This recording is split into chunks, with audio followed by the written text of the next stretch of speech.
Next 3-4 years of your life is going to be very very crucial, और इस time पे आप जितनी ज़्यादा चीज़ें एक्सप्लोर करेंगे उतना ज़्यादा आपको लाइफ में हेल्प मिलेगा। और आज एक ऐसा topic that is very important, to be really honest, वो बहुत ज़्यादा इंपॉर्टेंट रोल प्ले करता है एक स्टूडेंट के लाइफ में, and that is the power of first impression. Hi everyone, welcome to CBSE class 7th, 8th and 9th. This is your master teacher Varsha, and in this video we're going to talk about कि आप एक अच्छा first impression कैसे बना सकते हैं। What are things that you should be doing as a student to excel in your life, to do amazing in your life। देखो, एक सिंपल सा क्वेश्चन है कि जब भी हम किसी को देखते हैं, like every time we are meeting a new teacher and we are going for a interview, या फिर हम किसी से मिलते हैं, जनरली मीटिंग्स में जाते हैं, सो हम एक पहले से परसेप्शंस लेके जाते हैं अपने साथ। हम कुछ प्रिजुडाइज में भी sometimes and sometimes pre conceive notions लेके जाते हैं कि this is like that and this is like that. लेकिन कभी कभी आप देखते हो कि इंसान बहुत अच्छा होता है, लेकिन वो अपना फर्स्ट एक्सप्रेशन ही ऐसा दे देता है कि हम उसको जज करने लग जाते हैं। एग्जैक्टली ह्यूमन नेचर है। लेकिन आने वाले टाइम में आपका ही जो फर्स्ट इंप्रेशन जो आप लोगों को देने वाले हो वो बहुत इंपॉर्टेंट रोल प्ले करेगा। नाउ इमेजिन दैट आप एक बहुत इंपॉर्टेंट इंटरव्यू में जा रहे हो, आप एकदम ऑफिसर कैडर में घुसने वाले हो, आपका बहुत बड़ा जॉब का इंटरव्यू है, एंड वहाँ पर आप कुछ गड़बड़ कर दो, राइट? आपको वहाँ पर बहुत ज़्यादा कॉन्फिडेंसी फील ना हो, तो व्हाट विल हैपन? ऑब्वियसली वहाँ पर आप फेल हो जाओगे, आप वो क्लियर नहीं कर पाओगे। इट्स एक ऐसी स्टोरी मेरे पास है। Once upon a time I was taking an interview, और एक लड़का आता है एंड मतलब he enters with a very arrogant expression. He was, I think, overconfident maybe. बहुत जोर से डोर खोलता है and then he sat on the chair very, rudely, but he was very knowledgeable. But I did not like the way he, carried his personality. तो आप देख रहे हो उसने अपनी arrogancy और confidence कितना easily दिखा दिया। लेकिन उसी के बाद एक और next candidate आता है, then वो अच्छे से knock करता है and then opens the gate and then greet the panel में जितने भी लोग थे, देन वो परमिशन लेता है बैठने से पहले, एंड देन वो नॉलेज में ठीक ठाक था, to be really honest, knowledge में he was okay, like average था, but he got selected. Why? Because the body language, the first impression that he created, instantly it made a that particular thing कि नहीं, यही चाहिए। First impression बहुत बड़ा role play करता है। अब बहुत सारे ऐसी सिचुएशंस होती है बच्चा जहाँ पर हमें फर्स्ट इंप्रेशन मेंटेन करके रखना ही पड़ता है। इट इज समथिंग दैट हमारी लाइफ को वो पूरा का पूरा शेप करता है। अब देखो क्या चीजें आप कर सकते हो so that you have a very amazing first impression on face, right? आप जब भी किसी भी रूम में जा रहे हो तो everybody is looking at you, है ना? जैसे मान लो कि स्कूल में कुछ ऐसे बच्चे होते हैं, those who are participating in all the quizzes, वो हर एक चीज़ में पार्टिसिपेट कर रहे हैं, वो हर एक को करिकुलर एक्टिविटीज़ में है, वो हमेशा से मॉनिटर, ये वो हेड गर्ल सब कुछ बनता जा रहा है। Why? Because they have that first expression, वो बॉडी लैंग्वेज उन्होंने अपना बना लिया है। लेकिन ये फर्स्ट एक्सप्रेशन आप अपने कैसे बिल्ड कर सकते, that's the main point of this entire video. Number 1 चीज है कि आपको हमेशा एक बॉडी लैंग्वेज पॉजिटिव रखनी है। Now what do we mean by that? Number 1 जो चीजें हैं, बॉडी में पॉजिटिविटी होनी चाहिए। It is not body positivity, but it is the aura that you have around you, right? Every time you are entering a room तो आपको सब देख रहे हैं, आप जो भी बोल रहे हो उसको लोग ध्यान से सुन रहे हैं, बिकॉज आप बहुत सारी ऐसी चीज़ें कर रहे हो। Let me explain one by one. Number 1 चीज़ है कि आपको आपकी बॉडी लैंग्वेज बहुत स्ट्रॉन्ग है। अब इमेजिन करो एक इंसान है जो अपने हेयर अच्छे से करके नहीं आया है, नेल्स कट नहीं करे हुए हैं, या फिर बहुत ब्रिटल अजीबोगरीब कोई नेल, मतलब बहुत ज़्यादा डिफाइन नहीं है चीज़ें। सो उसके एक्सप्रेशन यार ये तो इतना लेजी सा इंसान है, ये तो शायद अपने नील्स का भी ध्यान नहीं रखता, ये अपने बालों का भी ध्यान नहीं रखता है, कितने गंदे बालों रखे हैं, like do not you wash your hairs. तो क्या हो जाएगा इसका एक्सप्रेशन? बहुत ज़्यादा बेकार एक्सप्रेशन हो जाएगा। लेकिन दूसरे टाइम पर एक और बॉडी लैंग्वेज है, ये सब बॉडी का पार्ट है। एक और इंसान है जो बहुत वेल ग्रूम्ड है ना, नेल्स बिल्कुल प्रॉपरली फाइड है, हेयर पूरा अच्छे से फाइड है, ड्रेस पूरा अच्छे से प्रॉपरली आयरन है, तो मेरा एक्सप्रेशन तो चला जाएगा first expression, and that plays a very important role. Apart from that, आपकी जो टोन होती है, आपके जो मैनर्स होते हैं, रूम में कोई बड़ा बैठा है, राइट? आप बैठे हुए हो, वेरी बैड मैनर्स। वही फर्स्ट एक्सप्रेशन की he she does not respect the elders. अब वो आप आगे आने वाले टाइम में जॉब देने, मतलब ऑब्वियसली आपको जॉब करनी है, you will be preparing for any competitive exams, आपको इंटरव्यूज देने पड़ेंगे, आपको अपने सीनियर्स से मिलना पड़ेगा। So that tone that politeness, that manners, that reflect, that creates a very important first impression. Then obviously dressing sense तो बहुत important है.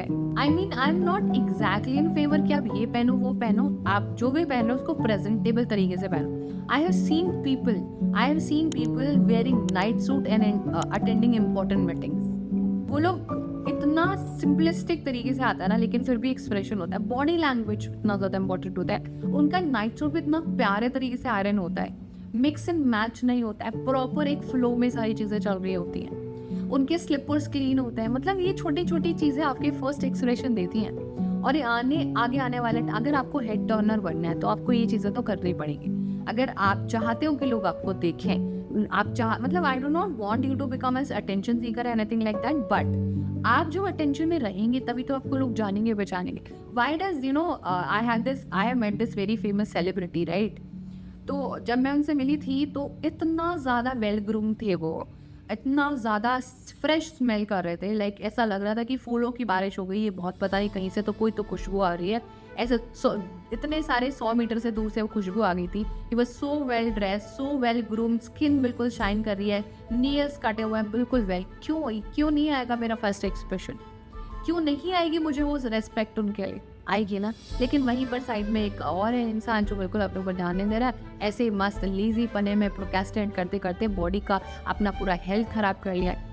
आप जैसे ही एंटर करते हो ना किसी भी जगह पर, और अगर आप बॉडी, आप हेल्थ कॉन्शियस हो, या आप शुगर नहीं खाते हो, या फिर आप जिम बहुत जाते हो, एक्सरसाइज बहुत करते हो, तो लोगों का एक्सप्रेशन एकदम चेंज हो जाता है. बिकॉज वो क्या है, वो डिसिप्लिन है. People respect that discipline that you do in your life. ठीक है. Let's then we have listen carefully. जब भी कोई भी इंसान सामने वाला कुछ बोल रहा है, और ऑब्वियसली आपको किसी को इम्प्रेस नहीं करना है, आपको एक अच्छा लिसनर बनना है.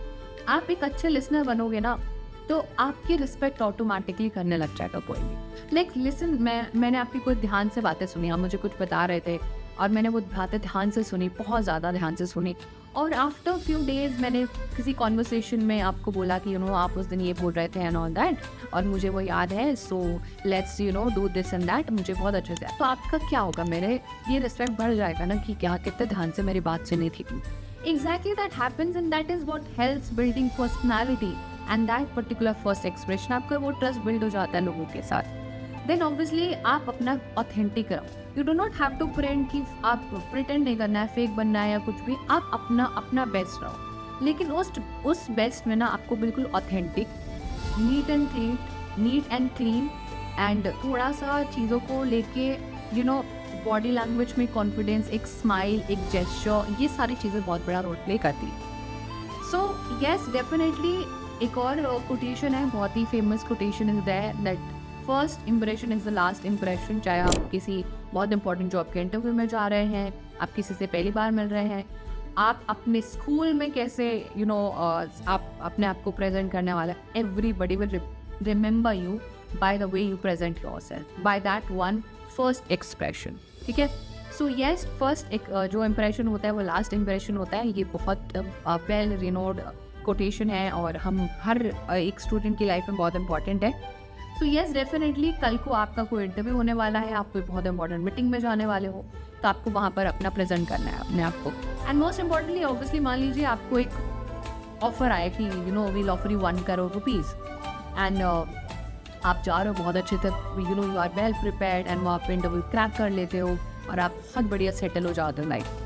लाइक आप बहुत ज़्यादा फाइनेंशियली कितना अच्छा करोगे, आपके सारे ड्रीम्स पूरे हो जाएंगे. लेकिन ऑन द अदर हैंड आप ऐसे ही एक ऑफर में जाते हो, लेकिन आप प्रिपेयर्ड नहीं थे, आपकी बॉडी लैंग्वेज ठीक नहीं थी, आपके एक्सप्रेशन ठीक नहीं थे, आप इंप्रेशन ही नहीं अच्छा क्रिएट कर, वो अपॉर्चुनिटी आपके हाथ से चले जाएगी. वो सारी जो लाइफ आप बना सकते थे वो चले जाएंगे. तो बच्चा, इस पूरे वीडियो का वो पूरा मोटिव यही था कि आप अपनी पर्सनैलिटी डेवलपमेंट पर बहुत ध्यान दीजिए. क्लास 6, 7 एंड 9 हमारा फाउंडेशन क्लासेस होता है. यहाँ पर अगर आपने अपनी पर्सनैलिटी डेवलप कर ली so it will take you so forward. यहाँ पर अगर आपने कॉन्फिडेंस गेन कर लिया तो it will take you so much forward in life, right. वरना हम लोग ये एक्सट्रोवर्ट और इंट्रोवर्ट के चक्कर में ही रह जाएंगे, हम पर्सनैलिटी को अपने डेवलप करने में बहुत पीछे रह जाएंगे. सो डेफिनेटली आपको भी ये जो बेसिक सी चीज़ें मैंने बताई हैं वो डेफिनेटली फॉलो करनी है. अगर आपने वीडियो यहाँ तक देखी है तो let me know in the comment section कि आपको कैसी लगी वीडियो. बाकी अपने फ्रेंड्स एंड फैमिली के साथ शेयर ज़रूर करना, बिकॉज ऑब्वियसली सब लोगों के लिए अच्छा होना चाहिए. Everyone should have a better and the best first expression of their life, so that obviously ये लोग एक दूसरे से इंटरेक्ट करें ऑल दैट स्टफ. तो यहीं पर वीडियो को एंड करते हैं. आई होप आपको बहुत सारी चीज़ें अच्छी लगी होगी, बहुत ज़्यादा आपने एंजॉय किया होगा, नई लर्निंग आपको सीखने को मिलेगी. So sending all lots of love, bye, take care, will see you in the next video.